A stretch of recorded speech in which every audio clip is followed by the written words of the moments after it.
నమో వెంకటేశాయ. Welcome to Shri Saisha channel. ఈరోజు మేము తిరుపతి అయితే వెళ్తున్నామండి. మీకు శ్రీ సాయిష ఛానల్ నచ్చితే లైక్ చేసి సబ్స్క్రైబ్ చేసుకోండి. ఎవ్రీ సమ్మర్లో మేము తిరుపతి ట్రిప్ అయితే పెట్టుకుంటామండి. ఆ స్వామి దయ వల్ల ఇప్పుడు వరకు వెళ్తూనే ఉన్నాము. ఈసారి కూడా మేము తిరుపతి ఎలా వెళ్ళామో ఈ వ్లాగ్లో అయితే చూపిస్తానండి. తిరుపతి ఒక్కటే కాదండి, తిరుపతి నుంచి అరుణాచలం నుంచి శ్రీపురం కూడా వెళ్ళామండి. అవి నెక్స్ట్ వ్లాగ్లో అయితే పెడతానండి. ముందుగా ఛానల్ని లైక్ చేసి సబ్స్క్రైబ్ చేసుకోండి. వ్లాగ్లోకి వచ్చేస్తే మేము మొదటిగా 300 రూపాయల టికెట్ అయితే తీసుకున్నామండి. ఇవి 2 నెలల ముందే బుక్ చేసుకోవాలి. మనకి దర్శనం టికెట్లు అయిన వెంటనే రైల్వే రిజర్వేషన్ అయితే చేయించుకోవాలండి. చేయించుకున్నాక మేము 3rd AC అయితే తీసుకున్నాము. సమ్మర్ కదా అని చెప్పి ఇదిగోండి ట్రైన్ ఎక్కి తిరుపతి కొండ కిందకి అయితే వచ్చేసామండి. ఇక్కడ నుంచి మనకి బస్సెస్ కానీ లేదా జీపులు కానీ అవైలబుల్గా ఉంటాయి. మేమైతే జీప్ ఎక్కామండి. జీప్కి వచ్చి 120 రూపీస్ అయితే తీసుకున్నారు. చూస్తున్నారా కొండలు? ఇదే మన టోల్ గేటు దగ్గరికి వచ్చిన తర్వాత చెకింగ్ అయితే జరుగుతుంది కదండి. ఇదే మనం వెళ్ళాల్సిన డెస్టినేషన్. అదే మా పాపకు చూపిస్తున్నాను. అక్కడికే వెళ్ళాలి స్వామి దగ్గరికి. ఇప్పుడు దర్శనానికని చూపిస్తున్నాను. దారిలో గోవిందనామాలు వింటూ డ్రైవర్ అయితే మాకు నీకు ఇప్పుడు వరకు ఎప్పుడు చూడలేదండి, స్వామి ఫేస్ చూడండి అని చెప్పి ఆపి మరీ చూపించాడు. ఎందుకో తెలియదు. నేను ఎప్పుడు వీడియోల్లోని జస్ట్ ఆ షార్ట్స్లో చూడడమే తప్ప డైరెక్ట్గా కొండ మీద స్వామి ముఖాన్ని చూడండి, దండం పెట్టుకోండి అని అయితే చెప్పారండి ఈసారి. అసలు నిజంగా చాలా ఆనందంగా అనిపించింది. మీరు కూడా చూసేయండి. స్వామి ఫేస్ కనబడుతుందా? స్వామి ముఖం చూడడమే మన అదృష్టం. ఇదిగోండి కొండపైకి అయితే వచ్చేసాము. కొండపైకి వచ్చేసిన తర్వాత మేము 300 రూపాయల టికెట్ తీసుకున్నప్పుడు నెక్స్ట్ డే మనకి రూమ్స్ అయితే ఓపెన్ అవుతాయండి. కానీ టెక్నికల్ ప్రాబ్లం వల్ల రూమ్ అయితే మాకు బుక్ అవ్వలేదు. సరే ఏదైతే అది అవుతుంది కదా అని చెప్పి సిఆర్ఓ ఆఫీస్కి అయితే వచ్చేసామండి. మనం తీసుకున్నటువంటి టికెట్స్ ఆధార్ కార్డులు పట్టుకుంటే మనకి రూమ్ అయితే ఇస్తారు ఇక్కడ. కాకపోతే అప్పుడు ఉన్నటువంటి క్రౌడ్కి మాకు మార్నింగ్ 8ంటికి వెళ్ళిన వాళ్ళం మధ్యాహ్నం 2ంటికి రూమ్ అయితే దొరికిందండి. అంతమంది జనం ఉన్నారు. అంటే చూడండి, తిరుపతికి అప్పటికే న్యూస్లో చెప్తూ ఉన్నారు దర్శనానికి ఇంత టైం పడుతుందో అంత టైం పడుతుందని. ఎలాగైతే రూమ్ అయితే సంపాదించి వచ్చామండి. రూమ్లో ఫ్రెష్ అప్ అయిపోయి స్వామి దర్శనానికి నేను ఎప్పుడూ కూడా ఎల్లో సారీ తీసుకుంటున్నానండి. అదే సారీ మళ్ళీ కట్టుకున్నాను. స్వామి దర్శనానికి వెళ్ళేటప్పుడు అనుకున్నానండి ఈ సారీ కట్టుకుంటానని. దర్శనం అయితే చాలా బాగా జరిగిందండి. అంతసేపు వెయిట్ చేసినందుకు మనం ఎంత ఓర్పుగా ఉంటే స్వామి అంత చేస్తారని చెప్తారు కదండి. అలా మాకు కరెక్ట్గా మేము రాత్రి 9ంటికి కాకడ హారతి సమయంలో లైన్లో నుంచోవడం వల్ల మమ్మల్ని 5 నిమిషాల వరకు స్వామి ఎదురుగుంటా ఆపేయడం వల్ల దర్శనం ఎంత బాగా జరిగిందో.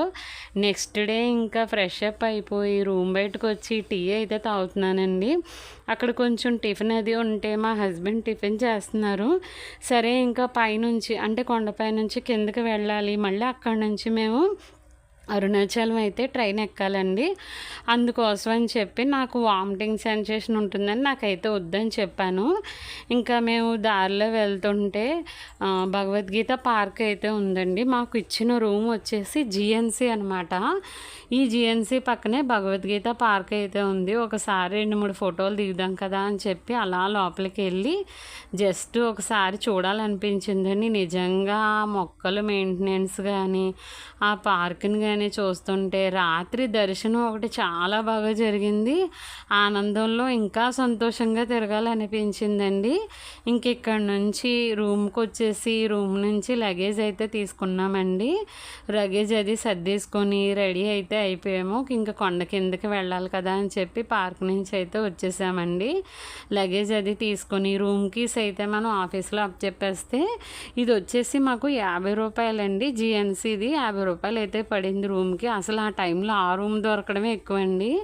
దారిలో స్వామి నామం కనబడితే మా పాప అయితే పెట్టించుకుంది. ఇంకా కొండ కిందకైతే వచ్చేసిన తర్వాత మేము పైన ఏమీ తీసుకోలేదు కదండి టిఫిన్ అదిని. కింద భీమాస్ హోటల్ అయితే ఉంటుంది కదా రైల్వే స్టేషన్ ఎదురుగుంటా, అక్కడ టిఫిన్ అయితే చేసేసి పిల్లలకి ఒక 2 ప్యాకెట్స్ అయితే తీసుకున్నానండి, ట్రైన్లో ఉపయోగపడతాయని. ఇదేనండి తిరుపతి నుంచి అరుణాచలంకి వెళ్ళేటువంటి పావని ఎక్స్ప్రెస్. ఇది కూడా మనం ఆన్లైన్లో రిజర్వేషన్ చేయించేసుకుంటే ముందుగా ఈజీ అయిపోతుందండి. ఇది వచ్చేసి మనకి కరెక్ట్గా తిరుపతిలో 11:50కి స్టార్ట్ అవుతే మేము అరుణాచలంలో 3:34 కల్లా దిగాము. దిగిన తర్వాత అక్కడి నుంచి ఇదిగోండి మేము అరుణాచలం వచ్చిన తర్వాత ఆటో అయితే మాట్లాడుకున్నాము. మేము బుక్ చేసుకున్నటువంటి రూమ్కి అయితే వెళ్ళాలి కాబట్టి ఆటో అబ్బాయి 100 రూపాయలు అయితే తీసుకున్నాడు.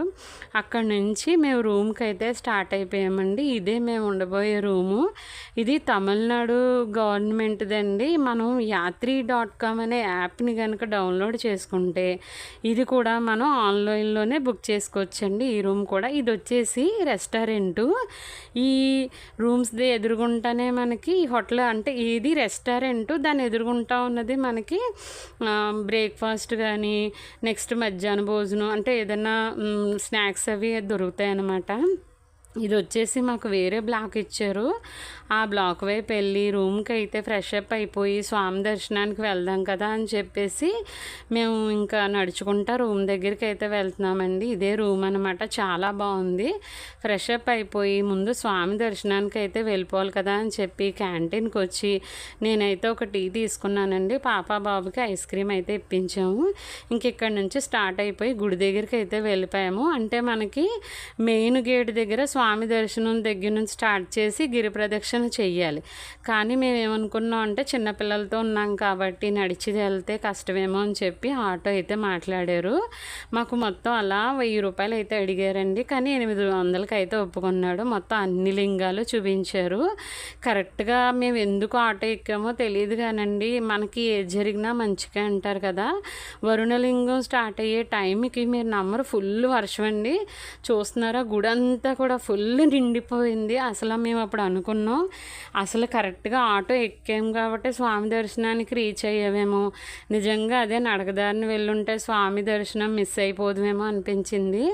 నెక్స్ట్ స్వామి దర్శనం అయితే చాలా బాగా జరిగిందండి. అంత వర్షంలో అందరూ తడిచిపోతూ కూడా స్వామి దర్శనం అయితే చేసుకున్నామండి. చాలా బాగా అయింది.